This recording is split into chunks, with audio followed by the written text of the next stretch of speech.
Avant de commencer ce podcast, j'aimerais ouvrir une parenthèse, car je ne me suis pas présenté et je n'ai pas présenté le principe du Jutecast.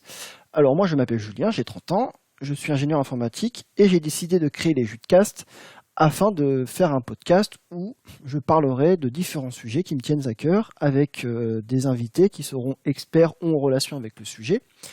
Chaque Jutecast durera entre 30 minutes et 1 heure et ils sortiront à peu près tous les mois.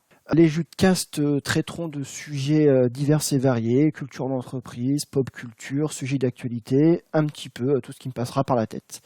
Voilà, je referme cette parenthèse et je vous souhaite à tous une très bonne écoute. Ciao. Bonjour et bienvenue dans ce deuxième épisode des Jutecast. Aujourd'hui, un épisode qui sera consacré à la cigarette électronique. Et pour en parler, je suis avec Patrick Béduet. Eh bien, Patrick, déjà merci d'être venu à ce Merci. podcast. Merci de l'invitation. Est-ce que tu pourrais te présenter pour nos auditeurs, s'il te plaît, en 2 mots? Alors, je suis Patrick Béduit, je suis le fondateur de Vapexpo, qui est le premier salon international de la cigarette électronique qui a été créé en 2014 et devenu au fil des années institution en France du rendez-vous des professionnels de la vape. Voilà. D'accord, très bien, merci. Donc, pour commencer, petit tour de table culturel que j'ai lancé dans ce podcast, donc que je fais à tous les podcasts. Ouais. Et ce serait que tu me présentes une ou plusieurs offres qui t'ont marqué. Donc, ça peut être du cinéma, du théâtre, de la musique, du jeu vidéo, peu importe. Ça peut tout mélanger. Ça peut être tout mélanger aussi, si est un Ouais. théâtre, musique, jeu, cinéma en même temps. Non, après c'est divers parce que je suis pas au niveau du cinéma, j'aime beaucoup Tarantino et je crois que le film qui m'a le plus, comment dire, pas choqué, mais qui m'a le plus marqué, c'est Pulp Fiction. D'accord. Ça a été pour moi une sacrée révélation parce que c'est un film qui commence par la fin et j'aime beaucoup le principe des chapitres et tout ça et ça a été une révolution dans les années 90. Il est sorti en 95 de tête et ça a été un sacré choc pour moi. Oui, Voilà. ça va, c'est un grand film, je suis bien d'accord. Voilà. Après, en niveau musique, moi j'écoute beaucoup de métal et le truc qui m'a le plus révolutionné à l'époque, c'est l'album de Rage Against the Machine en 91, qui a mis un tournant dans le musical parce que c'était la première fois qu'il y a un vrai mélange de rap et métal, alors que Run DMC et Aerosmith l'avaient fait avant, dans les 80, c'était plus ou moins réussi, mais là, ils ont carrément faire un album et puis avec des nouveaux sons. Ça a été un vrai tournant. Il y a eu ça comme album et il y a l'album de Korn aussi qui est sorti dans les mêmes années. Ça donnait une culture métal différente, je trouve. C'est Le new ce qui a créé metal. la fusion, un peu la fusion maintenant, ce qu'on appelle la fusion maintenant, où ils mélangent un peu les genres dans le métal avec du rap, avec Exactement ça. de l'opéra, des choses comme ça. Exactement ça m'avait vraiment, vraiment marqué à l'époque. Vraiment. C'est un truc, ça, ouais, ça m'a plu, ça a changé si on sortait du Black Album de Metallica, qui était vraiment très très bien à l'époque. Oui. Ouais, je parle de ça, j'avais 14-15 ans. Et ça a mis un gros tournant. Et il y a les puristes, en plus, ça a divisé un peu à l'époque, avec les puristes de métal qui disaient mais n'importe quoi, c'est pas du métal, ça, machin et tout. C'est assez drôle à l'époque de vivre ça.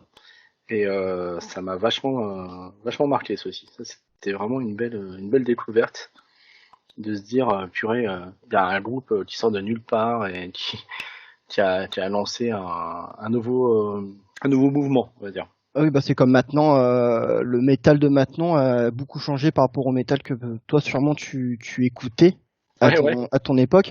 Et Ouais. encore maintenant, les puristes disent c'est pas du métal, alors que c'est le métal qui a évolué avec son Oui, temps. ouais, c'est ça, quoi. Il y a beaucoup plus de volets lyriques, on va dire, maintenant, au niveau du Oui, chant, qu'avant, quoi. Donc, c'est un petit peu pas du Limp Bizkit, mais comment il s'appelle, Linkin Park, mais amélioré, maintenant. oui, c'est ça un peu. Ça se mélange un peu avec la pop rock. Certains groupes de métal, C'est ça, ouais. ils essaient d'évoluer hein, pour que les C'est gens ça. écoutent et que ça s'ouvre à un plus C'est large ça. public, je trouve. Ça passe sur MTV, quoi. C'est ça, exactement ça. Donc voilà. Et après, jeux vidéo, ce qui m'a marqué à l'époque. Alors c'est très très très très vieux, mais moi je suis dans le jeu vidéo depuis un petit moment. Je suis bien l'actualité. Enfin maintenant moins, mais à l'époque, La Super Nintendo et Street Fighter, ça a été la révolution pour Ah tout bah le monde. oui. Tout joueur, sérieusement, de mon âge. Hein, Non, vous, c'est les gens réseau et tout, et compagnie, mais nous, là, quand on est passé de la 2D améliorée avec Street Fighter, ça a été la claque, quoi, la bombe, le truc, waouh, on se dit, Bah oui, bah et encore maintenant, tu regardes vu que là tu parles de jeux de combat, tu regardes les jeux de combat de maintenant, ils sont assez simplistes, ça se résume à deux trois boutons et pas plus. Et même les Street Fighter récents, ça reste du vrai combo à l'ancienne et des joueurs néophytes qui jouent par exemple, à Tekken ou Dragon Ball, ils ont du mal quand ils passent sur un Street Fighter parce que c'est resté quand même le jeu de compétition de ah combat. oui, moi j'en ai mis des branlées à pas mal de personnes parce qu'ils se soupçonnaient pas que je maîtrisais bien ces Street Fighter. Oui, Et ça ça, reste, c'était ça reste un jeu de compétition, Street Fighter. Je suis bien d'accord. Donc voilà, c'est mes 3 points Eh bien, culturels. Après, eh je ne lis pas beaucoup apparemment.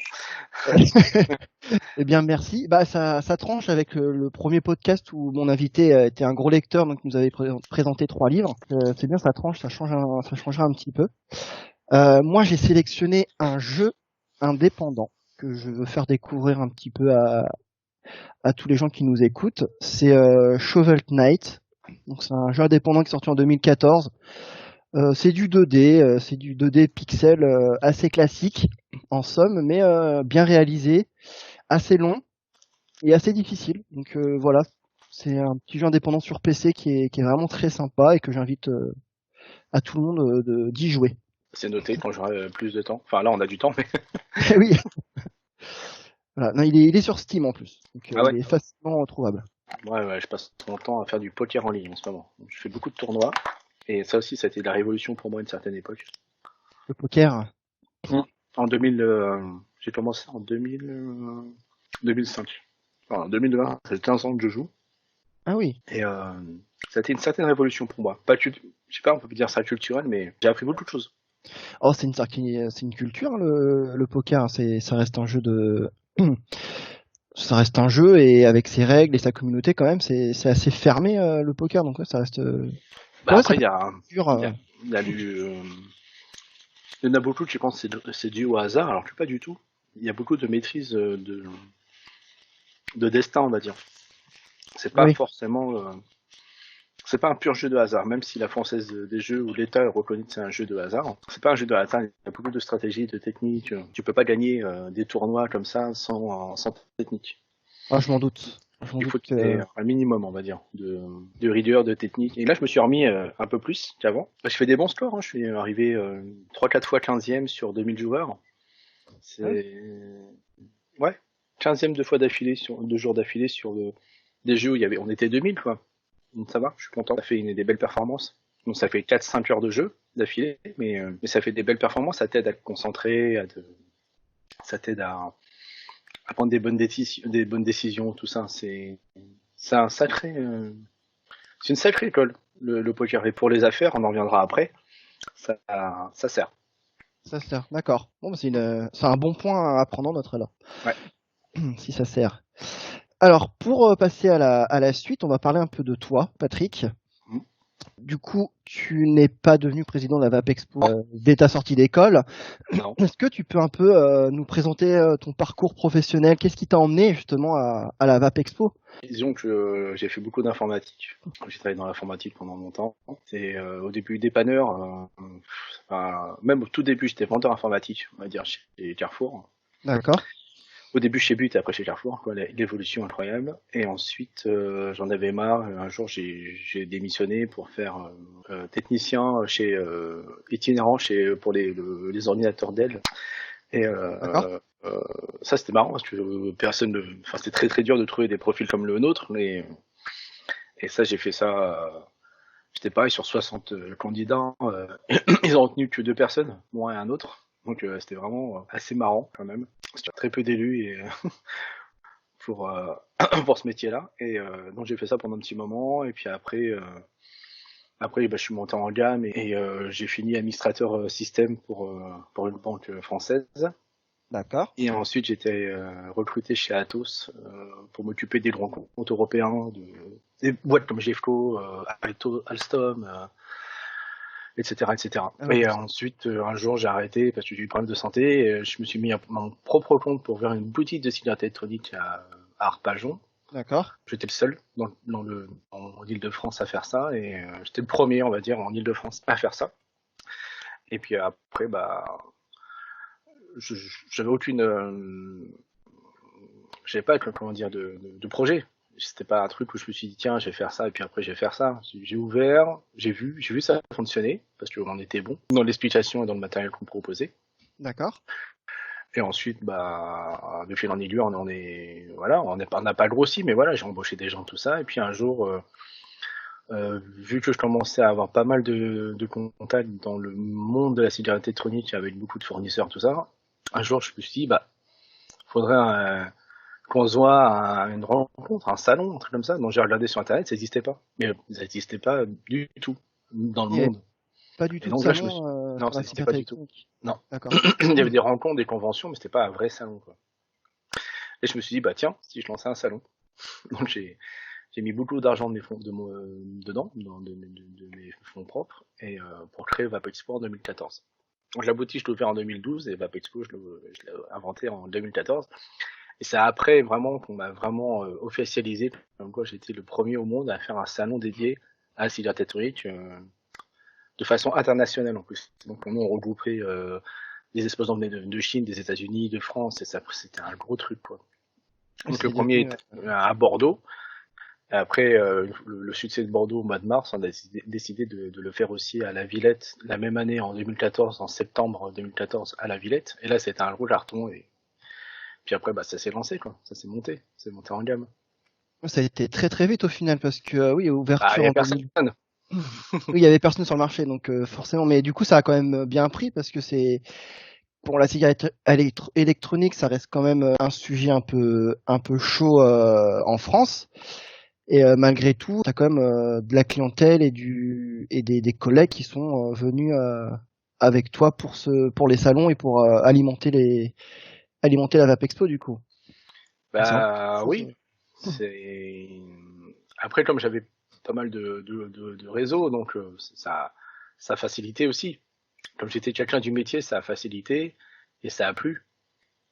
Et ça, c'est voilà, ça m'a lancé. Hein, c'est si je connaissais, si, voilà, le truc c'est que si je connaissais personne et j'étais venu comme ça, voilà, salut, je monte un salon, ça l'aurait peut-être pas fait aussi bien.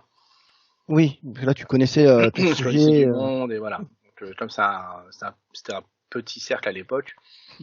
Bon, fallait les mettre en confiance et ils se sont dit tiens, voilà, nous on le connaît, il fait ça bien et basta quoi. Et encore aujourd'hui, il y a le salon grossit.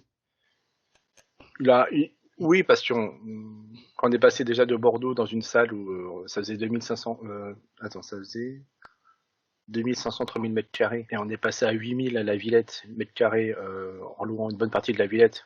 Bon, ceux qui connaissent le salon du tatou, bah, c'est le même endroit qu'on a loué. D'accord. Et ensuite, de la Villette, on est passé à 15 000 mètres carrés à Villepinte. Donc, on a doublé de volume. Et après, à Villepinte, là, le prochain, là, on a arrêté Villepinte, on le fera à Paris Event Center à Paris Nord, Ok. à côté de la Villette, où ça fait 12 500 mètres carrés. On a pris les deux bâtiments en entier. Voilà. On a fait des choses bien aussi. Ah ouais, ça va faire vraiment un très très grand salon du coup. Ouais. C'est pas le plus long du monde, mais c'est suffisant pour la France. Ouais, bah, en plus en France, il y a beaucoup de personnes qui sont passées à la cigarette électronique. Disons que le Vape Expo a fait grandir beaucoup de sociétés. Et ça a aidé d'autres sociétés Ah oui, à se lancer, des boutiques, des fournisseurs, des grossistes, des fabricants de liquides. Il y en a beaucoup qui ont commencé grâce au salon. Et il y a des indépendants qui viennent au salon exposer leur avancée technologique sur la cigarette électronique ou des gens qui ont Ouais, des idées pour. si ça me plaît, ouais, je leur donne une place. D'accord. On a un concept qui s'appelle le coin des nouveaux et ça, on sélectionne des sociétés qui ont moins de 2 ans, françaises, D'accord. et on leur offre pas, mais ils ont le droit à des stands avec comment dire, des avantages financiers, moins D'accord. chers et tout ça. Donc, ça leur permet de venir exposer et d'avoir une visibilité du marché sur le salon.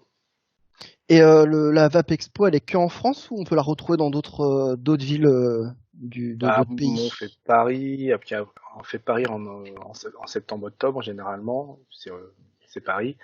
Après, au mois de mars, on fait la tournée en province. Donc, on a déjà fait Lille, Lyon, Nantes, Bordeaux. Et là, on allait faire Nice, mais bon, à cause de Covid-19, on a dû annuler. Oui, bah, c'est normal. Voilà. C'est normal.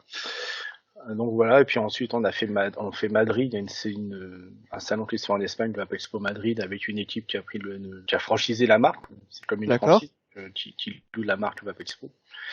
Et donc ils l'ont fait là-bas et on en a fait 2 éditions aussi à Las Vegas en 2018 et 2019. Ah oui, bien. Mm.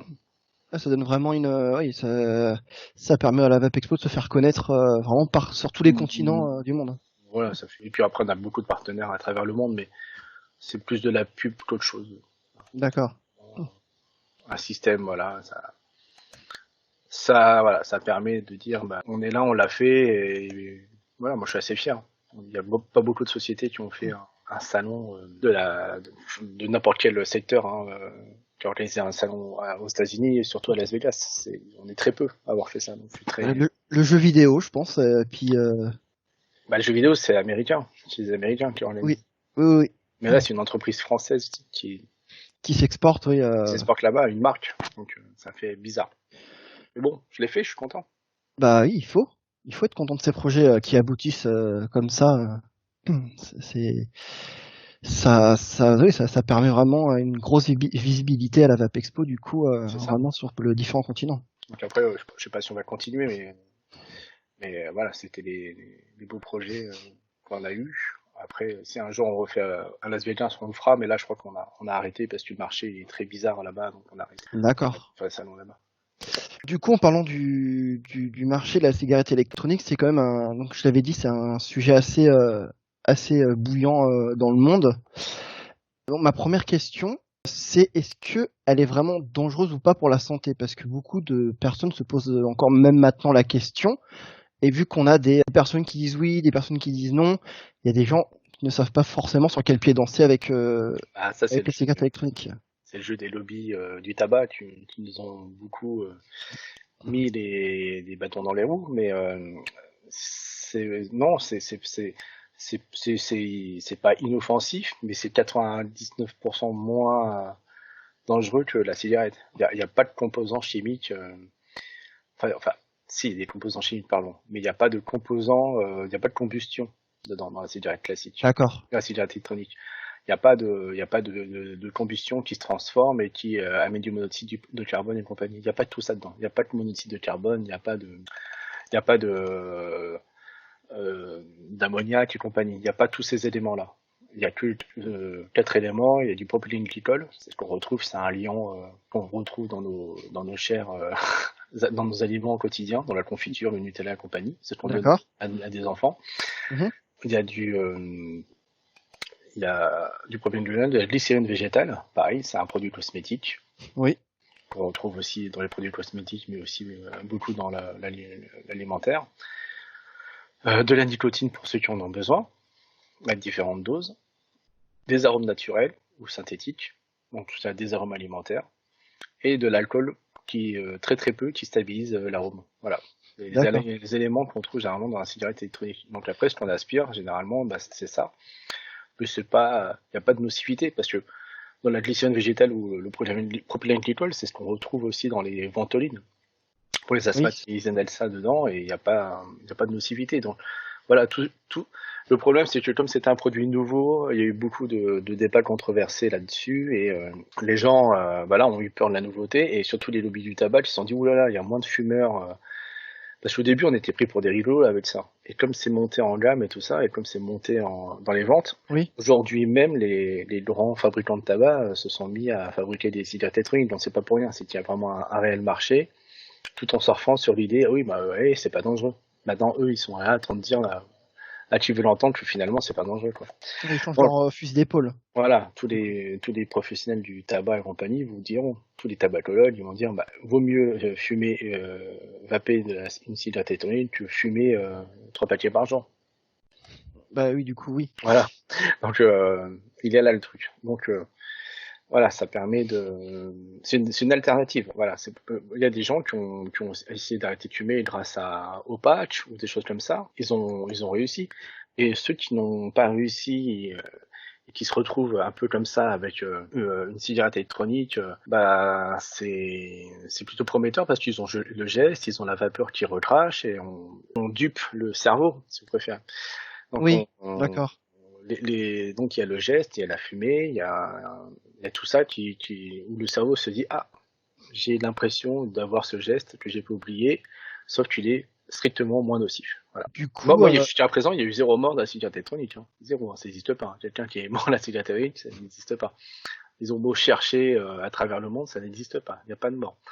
Les choses qui s'est passées aux États-Unis, c'est des gens qui ont mis dedans de l'huile essentielle et compagnie. C'est comme si, tu préfères, on t'interdisait de boire des verres d'eau parce que dedans t'as mis l'eau de javel. Forcément, ça va pas le oui, faire. forcément. Oui, mais On, il n'y a pas eu de.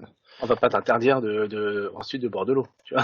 Non, non. Mais du coup, il y a pas eu de mort avec les produits officiels. Non, non, non, jamais. Et les gens qui ont essayé de faire les petits chimistes, Ah bah, ont mal fini, quoi. eh bah oui, voilà. Oui, parce que c'est quand même des entreprises qui les fabriquent avec des bah, doses, des produits très spécifiques.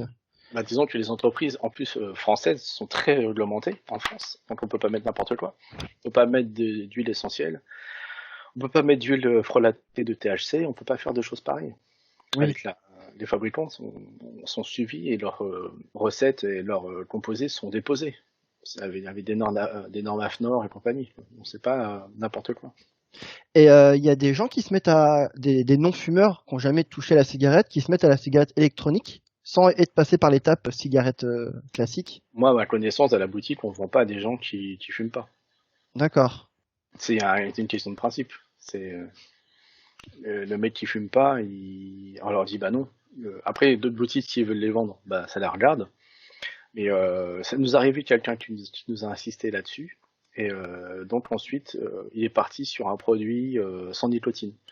Donc il n'y a pas de dépendance.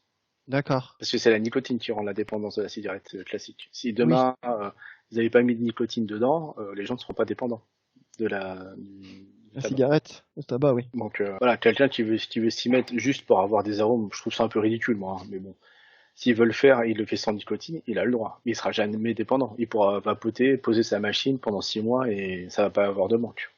D'accord. Oui, donc vaut mieux. Donc, on le déconseille fortement. C'est vraiment, vraiment. Après, on peut pas empêcher quelqu'un d'acheter sur le net ou quoi, mais c'est l'idée. Allez, tu vois. Moi, par exemple, ça fait en 2020, j'ai arrêté de fumer en 2012 et j'ai arrêté la nicotine il y a 4 ans. Donc là, vraiment, je vape parce que j'aime bien les loups, tout ça, mais je peux m'en passer toute la journée, ça me dérange pas. Oui, du coup, c'est plus l'habitude du geste, plus que c'est plus une Non, dépendance au produit, quoi. j'aime bien les loups, j'aime bien le matos, voilà, ça me plaît, basta. C'est pas, D'accord. mais voilà, là j'ai une box là en ce moment dans la main, une cigarette électronique que j'aime beaucoup, un fruit que je connais, avec un arôme que j'aime bien aux fruits rouges, voilà, je vais de temps en temps tirer dessus, comme en ce moment, que j'aime bien, je tire dessus, mais j'ai pas de détente ou quoi, j'aime bien le goût. Oui, après oui, donc c'est vraiment pour ceux qui fument déjà et qui veulent éventuellement arrêter petit à petit. Et après, ouais, après c'est sur le plaisir du goût, des choses comme ça par la suite. Ouais, et puis moi je connais beaucoup de clients aussi qui ont totalement arrêté aussi la cigarette électronique. C'est pour ça qu'on peut pas avoir comment dire, des tests sur le long terme. Oui, Parce que quelqu'un qui fume un paquet par jour de Marlboro, on va dire, bah il a ça, il va fumer ça pendant 20 ans. Quelqu'un qui passe à la cigarette électronique, bah, il va vapoter du 18 mg au début de son sevrage, et puis peut-être que 6 mois, 8 mois, 1 an après, il va passer à 12 mg, mais il va peut-être changer de goût. Il va peut-être prendre après des fruits ou j'en sais rien. Et puis au bout de 2, 3, 4 ans, il va peut-être passer à 3 mg et puis après à 0. Mais tout ça sur l'espace assez restreint de 5, 6, 7 ans, tu vois. Donc tu peux d'accord. pas dire si tu fumes pendant 20 ans du 20 mg de arôme classique machin ou arôme fraise, bah tu sais ce qui va vraiment t'arriver. On n'en saura jamais rien parce que la personne change tout le temps. Oui, c'est ça. Donc tu peux pas avoir une étude claire sur le long terme. Oui, parce que les gens fument pas pendant Bah non. 20 ans, 30 ans la cigarette électronique, du coup. Eh ben non. Ah non. Ouais. Maintenant, ça fait 12 ans que ça existe. C'est sorti en 2008. Il y a pas de, il y a pas d'études. Il y a eu des études comme quoi c'est pas nocif. Mais un suivi humain, machin, il y en a pas. Mais de toute façon, maintenant, comme ça fait 12 ans que ça existe, on a assez de recul pour dire, bah non, c'est pas nocif. Quelqu'un qui va pas depuis 10 ans, on verra bien que ses poumons ne se sont pas encrassés, qu'il a retrouvé du souffle, du goût. Ouais, donc au final, c'est positif pour les gens Ah, qui fument du tabac et bien qui sûr. passent à la cigarette électronique. Ah oui, total même. Très très positif même. Euh, Est-ce que tout à l'heure tu me parlais des lobbies du tabac. Oui. Est-ce que bon, peut-être maintenant moins, mais est-ce qu'au début il y a eu une vraie censure des lobbies du tabac qui ont vraiment essayé de fermer le marché de la cigarette électronique pour se protéger? Oui, il y a eu beaucoup de manipulations dans les médias. Parce que de toute façon, ils avaient que ça à faire. Mais voilà, ils ont essayé de bannir. Enfin, pas de bannir, mais voilà, ils sont très forts dans dans des pays un peu en croissance ou un peu pays qui sont sujets aux mallettes aux mallettes d'argent. Ils ont réussi à les convaincre de pas faire de la cigarette électronique, comme par exemple en Thaïlande ou en Inde ou quoi. Carrément, c'est l'un des premiers producteurs de tabac au monde. Hein. Mm. Et bah, c'est interdit d'avoir de cigarettes électroniques là-bas, comme par enchantement. Ah oui, d'accord. Donc les lobbies, ils ont réussi voilà, aux Philippines aussi, il y a pas longtemps. Voilà, tous les pays un peu où ils peuvent soudoyer comme ça, pouf, ça passe en interdiction, on ne sait pas pourquoi. Et si je dis pas de bêtises, il n'y a pas aussi le Canada ou le Québec où c'est un peu compliqué la cigarette électronique? Tu peux pas. Moi, j'ai ouvert une boutique là-bas à l'époque, au Canada. J'avais ouvert une boutique à Gatineau, une banlieue de Montréal. D'accord. Et les restrictions, elles étaient pas encore là. Et c'est vrai qu'un jour, elles sont arrivées, et là, j'ai dû fermer parce que c'était. Là, maintenant, ça s'est assoupli. Tu vois, c'est marrant. C'était Ah, chaud à d'accord. l'époque. Là, ça s'est assoupli. Mais c'était. Il fallait tout fermer, les vitrines, pas de pub, machin, pas de dire si c'est cigarette électronique. Tu peux pas faire tester à l'intérieur sous peine d'amende. Il faut faire tester à 3 mètres de la boutique en dehors. Enfin, des trucs mais ridicules. Hein. Ah oui, c'est vraiment pour Ouais, bloquer le ouais, marché, hein. exactement. Et c'était cette loi, elle a niqué le marché là-bas, quoi.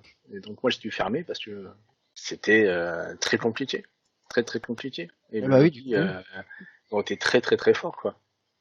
Ils ont réussi vraiment à bloquer, plus dans un grand pays, la cigarette électronique Voilà. avec la Alors manipulation.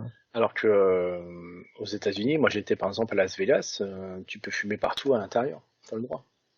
Oui, Mais à Las Vegas, t'as le droit de vapoter où tu veux aussi. Mais ça a été un... Aux États-Unis, chaque État a fait ceux qui étaient plus ou moins comment dire en bisbille avec les, euh, les lobbies du tabac, ils ont cédé la plupart du temps. L'État de Californie a une dette à vie avec le lobby du tabac parce qu'ils ont c'est eux l'un des plus gros producteurs de cigarettes en Californie. Et il faut pas oublier que la Californie a sauvé les caisses grâce au tabac qui a avancé beaucoup d'argent pour qu'ils puissent s'en sortir et compagnie. ouais, d'accord. Donc il y a Ouais, eu, du coup, ça voilà, joue beaucoup. voilà. Et à l'époque, j'ai produit un documentaire sur la cigarette électronique qui se trouve, qui est gratuit sur YouTube, qui s'appelle Beyond the Cloud, D'accord. que j'ai produit il y a 4 ans maintenant. Et ça dure 1 heure et ça parle de la cigarette électronique il va partout dans le monde. On a même interviewé le créateur de la cigarette électronique, Onlik, un D'accord. chinois, qui est lui comment dire on a réussi à l'avoir. Enfin, c'était assez comment dire, c'était assez fort quoi. Le mec il donnait jamais d'interview et nous on a réussi à l'avoir dans le documentaire. C'était vraiment quelque chose de très fort. Ah bah, je vais partager le documentaire dans les commentaires pour que les gens puissent aller le voir s'ils le souhaitent. Et il est gratuit, ouais, sur YouTube. Sur YouTube. Ouais, très très bien. On a fait 300 000 vues, gratuit. Ça m'a pas du tout rapporté d'argent. C'est vraiment un film que j'ai produit, un documentaire que j'ai produit pour démontrer penser l'opinion, on va dire, du public de la cigarette électronique. D'accord. Et c'est Ok, bien, donc. c'est un documentaire où on n'est ni pour ni contre. Alors on est un peu neutre parce que voilà, on voulait pas faire un documentaire la cigarette électronique c'est génial, vapoter tout. Oui, c'était pas le but. Non. C'était plus pour présenter la cigarette électronique, Ouais, voilà. qui l'a créée, comment, qu'est-ce qu'elle fait, etc. Ouais, t'en fais ton, comment dire, ton analyse à la fin. D'accord. Comment toi tu vois l'avenir pour la cigarette électronique là dans les on va dire dans les 5 prochaines années à venir?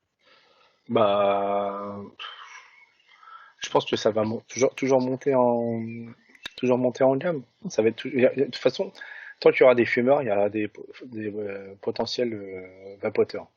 Donc, moi, ce que je me dis, c'est que sur 66 millions de Français, il y a plus d'un tiers de la population qui fume. Bah, ces gens-là, un jour, ils vont peut-être passer à la cigarette électronique, ils auront toujours besoin de nous, de matos et de conseils. Donc, on sera toujours là. Donc, je pense que c'est un marché qui est exponentiel. Et le jour où les gens vont reconnaître, l'État a reconnu récemment que la cigarette électronique était moins nocive, hein. Là, le gouvernement, le ministère de la Santé a fait une étude comme quoi, rédigé comme quoi c'était vraiment pas nocif et qu'ils ont encouragé les gens à le faire. D'accord, ok. Voilà, donc nous à Vapexpo, quand on voit qu'on fait des conférences, parce que sur le salon, il y a énormément de conférences autour de la cigarette électronique. Mhm. On en fait tout ça.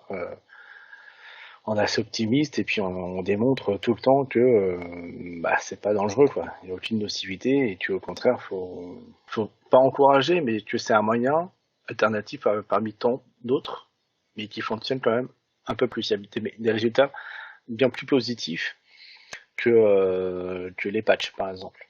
Ça marche mieux pour les gens qui veulent arrêter de fumer. Exactement. En Grande-Bretagne, par exemple, ils poussent la population à la cigarette électronique. Ils ont même ouvert des officines dans des hôpitaux. Ça, D'accord. c'est carrément, au lieu d'ouvrir un bureau de tabac, ils ont ouvert des boutiques de cigarettes électroniques dans les hôpitaux. Et ça, c'est exceptionnel. Au lieu d'avoir un point presse avec un bureau de tabac et des magazines, bah, c'est la même chose, sauf qu'ils vendent de la vape. Mais ça pousse les gens qui fument à peut-être essayer une alternative Bah oui, parce pour que leur santé, hein. c'est ça. Mais là-bas, alors, c'est marrant parce qu'ils ont les mêmes poumons que nous, les Anglais. Et là-bas, ça marche très bien, il n'y a pas de souci, les gens sont contents, ils arrêtent de fumer. Et ils ont réduit massivement le nombre de fumeurs dans le pays. Ouais, après ça dépend du gouvernement, ça dépend de la mentalité des gens, de comment les médias ont fait apparaître le produit, et puis ça, chaque pays, ça va être différent dans chaque pays. Oui, et l'Angleterre, ils ont vraiment assuré. Ils sont pas laissés avoir par les lobbies du tabac. Et ils ont, comment dire, ils ont fait leur propre étude. Ils ont dit, ah ouais, c'est moins nocif, donc maintenant, il faut encourager les gens à faire ça, tu vois, ça fonctionne. Point. Et ils se posent pas de questions aux Angleterre. C'est ça qui est bien. Oui, ben, oui, du coup, c'est bien si ça encourage les gens à moins fumer, et du coup, ça va aussi réduire le nombre de cancers liés à la cigarette. Bah oui, voilà. C'est plutôt Et positif. ils sont pas là à emmerder le monde en disant, ouais, on sait pas, vous savez. Non, non, non, il n'y a pas de doute. Ça fonctionne. Point. Il y a pas de, il y a pas de doute. Il n'y a pas de problème avec ça. C'est ça que j'aime bien. C'est, voilà. Et pourtant, c'est ce que je dis souvent, ouais, c'est que pourquoi nous, enfin, en France, maintenant, ils nous prenaient la tête comme ça, alors qu'on, c'est indiqué que c'est moins nocif. Oui, bah oui. Pourquoi dans d'autres pays c'est bon, et ici en France, on nous dit ouais, on sait pas trop. Voilà, il y a un truc derrière. Outre au niveau de la santé, il y a aussi comment dirais-je, des avancées technologiques sur les cigarettes électroniques qui continuent encore maintenant, des innovations. Oui, oui, il y en a encore des innovations, oui, mais après c'est plus des innovations sur le confort et puis de vape, mais c'est vrai qu'en termes d'innovation, enfin, on va dire l'innovation maintenant, c'est la simplicité du produit. Maintenant, j'avoue qu'il y a beaucoup de, comment dire, de produits très accessibles comparé à avant pour les D'accord. débutants. Avec des capsules scellées, on clipse tout bêtement, on aspire. Vraiment, c'est c'est très simple maintenant. C'est des C'est produits beaucoup très plus très simple simples. qu'à l'époque, Ouais, où c'était des choses un peu plus compliquées à utiliser, peut-être pour des personnes qui sont pas très à l'aise avec c'est ça. la technologie. C'est ça on va dire l'innovation d'aujourd'hui. Oui, oui, oui. Alors, on a beaucoup parlé autour de la cigarette électronique, qui était le sujet principal. Tu as d'autres passions que la cigarette électronique, comme la musique. J'ai vu que plus jeune, tu as eu des groupes de musique. Oui, oui, bon, je joue de la guitare. Là, je reprends un petit peu avec le confinement, mais ouais, j'ai fait beaucoup de guitare. J'ai mis ça un peu de côté ces dernières années, mais là, je reprends. Là, j'ai appris le thème de Game of Thrones. J'étais très content de l'apprendre. Très facile à jouer. J'étais content de le maîtriser. Donc Pour la voilà, reprise. voilà quoi. Mais sinon, euh, ouais, j'ai eu ça. J'ai eu la passion pour le roller à l'époque. J'ai eu tellement de choses. Les jeux vidéo toujours, hein, même si je disais tout à l'heure que j'ai un peu moins, mais les jeux vidéo c'est toujours le truc, quoi. C'est toujours un truc, Oui, c'est toujours voilà, j'aime bien me détendre à travers ça. Et puis après, j'ai pas, après voilà, c'est beaucoup de cinéma, beaucoup de musique et compagnie, quoi. oui, bon, c'est vrai que je suis pareil, hein, le jeu vidéo, ça me détend, surtout là en ce moment, en étant confiné. Ouais. C'est vrai que là, j'avais pas trop le temps de jouer. Là, j'ai racheté plein de jeux Ah non, mais c'est incroyable. et Vraiment, je joue pas mal. ça, les documentaires, j'adorerais faire un documentaire. Ouais, ça, un jour, j'ai produit un documentaire, mais là, j'ai des idées de documentaires. J'aimerais bien en faire un, en produire un, enfin, pas y participer. Parce que là, Beyond the Cloud, je l'ai produit, tout ça, donc voilà, j'ai mis des ronds dedans et puis basta. Mais en produire un, ouais, sincèrement, là, j'ai une idée. Si tu veux, je suis d'origine asiatique, je suis vietnamien, Oui, et oui, j'aimerais faire un documentaire sur le 13e arrondissement, sur que va devenir le 13e arrondissement avec la nouvelle génération qui arrive. C'est une vraie question, parce que ça a été créé par des anciens, oui, mais quid de l'avenir, quid des enfants, est-ce qu'ils vont prendre les restaurants, ou les enfants qui sont partis, parce que démographiquement, les enfants on va dire, de ceux qui habitent du 13e, qui ont eu des restaurants quoi, bah, ils sont partis ils ont fait autre chose. La plupart des fois, ils sont partis en banlieue, ils ont grandi ailleurs. Est-ce qu'ils ont envie de reprendre le patrimoine? Est-ce qu'ils ont envie de faire du commerce? Est-ce qu'ils ont envie de reprendre? Parce que si ces gens-là ne le font pas, bah ça peut faire disparaître quelque chose. ah, surtout que moi, pour en connaître quelques-uns, ils sont plutôt dans l'optique. Enfin, ils étaient, parce que maintenant ils y sont plus, mais ils étaient dans l'optique. Moi, j'en avais euh, trois dans mon école d'ingénieur. Et Mhm. les trois, maintenant ils travaillent dans l'informatique. Ils n'avaient pas du tout pour projet de reprendre le restaurant de l'oncle ou du papa de la maman. Donc au final, qui va reprendre après bah, soit des fois il y a encore de la famille, ou des fois c'est d'autres personnes asiatiques, ou carrément après ça ferme et c'est autre chose qui ouvre. Donc tu vois, ça peut être une vraie question en effet. Ouais. Savoir, Donc savoir derrière qu'est-ce que ça va devenir. ça m'intéresse. Puis voilà, toute la culture qui va avec. Ah oui, parce que c'est vrai que dans le 13e, dans ce quartier, il y a toute la culture asiatique finalement condensée dans Paris. Ah oui, voilà. Donc c'est la question que je me pose et je me dis ça peut être un beau. Même moi, quand je connais quelqu'un qui fabrique enfin qui fait des documentaires, le sujet l'intéresse énormément. Parce qu'il y a la culture, il n'y a pas que les restaurants, hein. Oui, Il bah y a oui. la culture qui va avec, il y a qu'est-ce qu'ils sont en train de devenir. Voilà, tu vois, c'est parce que les enfants, bah, ils ont toujours cette apparence asiatique, mais est-ce qu'ils veulent, est-ce tu vois, ils sont moins blédards que les parents, tu vois. Donc, Oui, oui, bah oui. ça, tu vois, à l'époque, quand t'allais dans le 13e et t'allais acheter n'importe quoi, un sandwich, la personne te répondait avec un fort accent, elle te comprenait pas, et puis voilà. Mais maintenant, il y a une vraie notion de service, et maintenant, le peu, les gens qui ont pris ou qui continuent à travailler avec leurs parents, bah t'as pas la même appréhension quand tu vas les voir. Tu te dis tiens, ils m'ont compris, ils m'ont parlé, ils m'ont répondu, ils m'ont rendu la monnaie quoi. Alors que c'était plus folklorique à l'époque.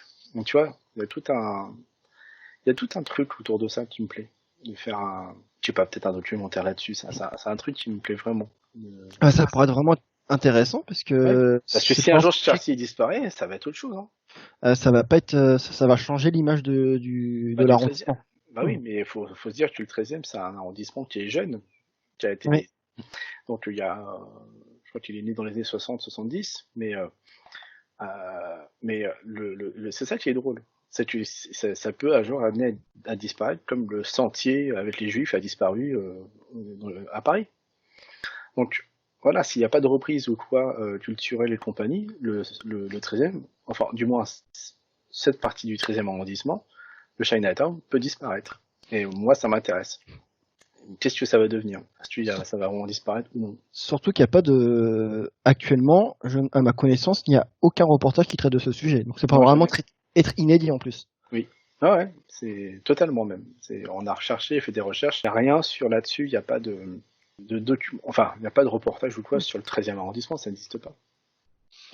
Oh, mais Ou très peu, il faut regarder sur l'INA, machin, sur les archives, mais sur la c'est naissance très vieux du coup. Hein. non, mais sur la naissance du quartier, mais c'est tout. Mais sinon, il n'y a pas de, il y a pas de contexte social par rapport à ça. Et voilà, donc si un jour j'ai un peu de temps, je pense que je me lancerai là-dedans et je contacterai la mairie du 13e voilà, pour avoir des aides et tout, pour un machin. Et puis après, comme on a des relations dans le 13e et tout ça, bah, je demanderai à avoir des témoignages de gens là-bas. Je pense qu'ils s'y prêteront vraiment et j'espère bien. J'espère qu'ils s'y prêteront. J'espère qu'ils vont.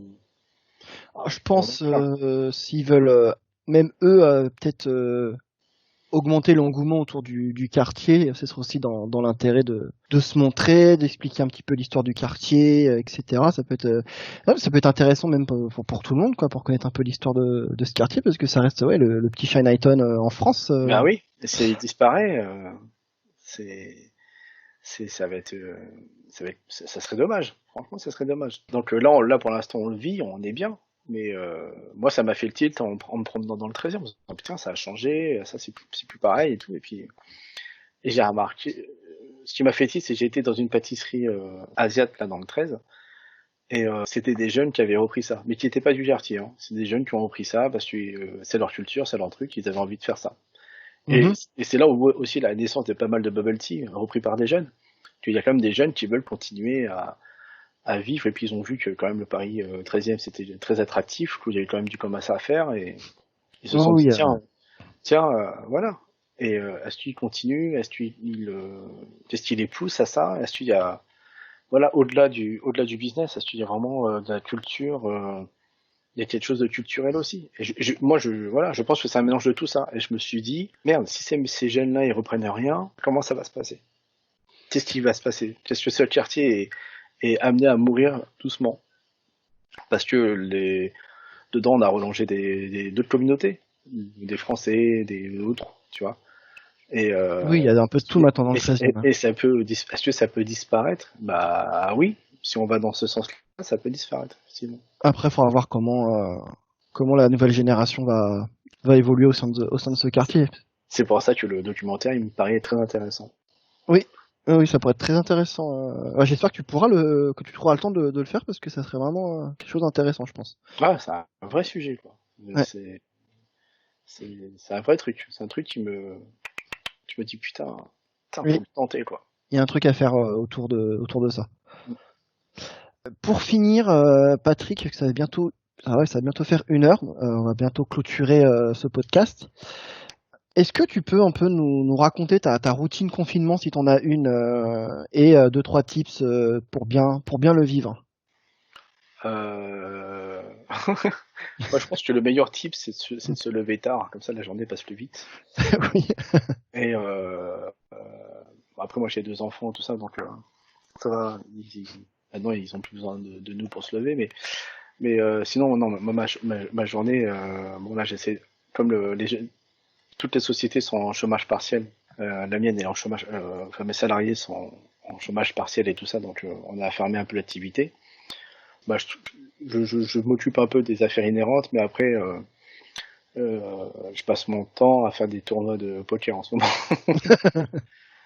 parce que ça m'occupe, et puis je me dis si un jour je suis dans le top 5, je peux toucher un peu de thunes, c'est pas mal. Ça peut être intéressant, en effet. Mais sinon, voilà, après, c'est les devoirs des enfants, on fait la bouffe, trouver des idées de bouffe Oui. tous les jours. Et, puis voilà, et puis après, bah, le TIS, bah, c'est de profiter pour entretenir la maison et franchement faire tout ce qu'on n'a pas pu faire, quoi. C'est, tu sais, ranger les papiers, les trucs cons, hein, et ranger les papiers, les dossiers, les machins. C'est ça, faire ce qu'on n'a pas pu faire dans l'année, quoi. C'est ça le tips que j'ai. C'est ça, quoi. Oui, non, je suis bien d'accord, parce que c'est exactement ce que j'ai fait aussi. Vu que je suis en télétravail, finalement, j'ai modifié la chambre de mon fils pour que ça soit un peu plus grand. On a rangé les papiers, on a Ouais. s'occupé du jardin, enfin, tout ce que t'as pas le temps Ouais, de c'est faire ça, quoi. le reste de Et, l'année. et garder le moral et se dire que après, une fois qu'on va revenir à une situation normale, la conjoncture économique va être très très très dure et je crois que le plus dur arrive. Enfin, voilà, une fois ça sera fini. C'est la conjoncture économique qui va être très très compliquée à gérer. Oui, ça va être compliqué. La Ça, ça, reprise va être compliquée. ah, c'est très compliqué. Il faut vraiment vraiment, faut pas oublier ça. Ouais, Après, ben, je te parle en tant qu'entrepreneur, hein, donc. ouais, mais je vois mon entreprise, elle commence sérieusement à avoir mal, vu qu'on travaille pour des clients qui sont dans le monde entier Mm, et que tout le monde est confiné, que toutes les entreprises ne travaillent pas, bah, les auditeurs peuvent pas aller auditer les usines, il n'y a pas de sortie, il n'y a pas d'argent qui rentre. mm. C'est un peu au point mort, donc oui, ça va être, les reprises vont être compliquées. Surtout que ça va se faire petit à petit, donc je pense que ça va être compliqué pour toutes les entreprises et tous Ah oui, mais les moi, chefs. je le vois avec Vapexpo qui sera en octobre, là, on va ouvrir les inscriptions au mois de juin, mais on sent bien que les entreprises internationales ne vont pas répondre présent tout de suite, c'est sûr et certain même, parce que ça va être très compliqué Non, ça va de, pas être la priorité, hein, c'est non, sûr. non, Pour et eux. puis même après, il faut qu'ils veuillent par exemple prendre l'avion, monter, venir à Paris, alors que ça se trouve, eux, ils sont pas dans la même fréquence que nous en termes de pandémie, Oui, d'épidémie. Donc tu vois, c'est très compliqué. C'est même moi, je me dis ah, putain, si ça vient d'un pays qui lui, ils sont très touchés là-bas, je me dirais ouais, la personne pourra pas venir. attendre un peu. Il y aura toujours cette peur. Voilà, donc ça va être pour moi, je pense que le salon pour la première fois va être très très francophone, quoi. Oui, bah après, Il sera moins international que les autres années, je pense. Il y aura moins de Chinois. Je pense que les Chinois ils vont envoyer, parce que eux aussi ils ont peur maintenant de se déplacer. Faut pas l'oublier. Ça, maintenant c'est eux qui ont peur. oui, Donc là ils ont peur en ce moment. Ouais. ils vont envoyer quoi, des représentants de leur marque et tout ça pour le salon. Mais ils vont pas venir eux d'eux-mêmes sur le salon. C'est pas On eux pourra attendre qui l'année vont. prochaine. Ouais. Mais Ouais. ça, voilà, je m'y prépare. Mais c'est pas pour autant que il y aura moins d'exposants. Mais je me prépare à cette sorte de conjoncture. Ouais. D'accord. Bon. J'espère que ça ira bien quand même. Ça ira, ça ira. Ça ira. Ouais, ça va bien. Il y a pas comment dire, il y a pas de raison. Eh bien, Patrick, merci. Merci de toutes ces informations et de tout ce que tu nous as apporté sur le sujet. C'était très intéressant. Merci. Quant à moi, je vais vous retrouver dans un prochain numéro. Et Patrick, je te laisse le mot de la fin. Eh, Bah oui, non mais bah merci en tout cas. J'espère que cette émission durera dans le temps et que les gens seront de plus en plus intéressés à écouter parce que c'est une bonne initiative de ta part de faire des podcasts sur des différents sujets. Donc, je trouve ça très intéressant et puis moi, pour ma part, bah que personne ne craque, restez bien chez vous, faites attention à tout, faites attention à vous ou à vos proches et puis normalement tout devrait bien se passer. je suis bien d'accord. Eh bien, merci de nous avoir écoutés. Et puis, je vous souhaite à tous une bonne journée ou une bonne soirée. À plus. Ciao. Merci à tous.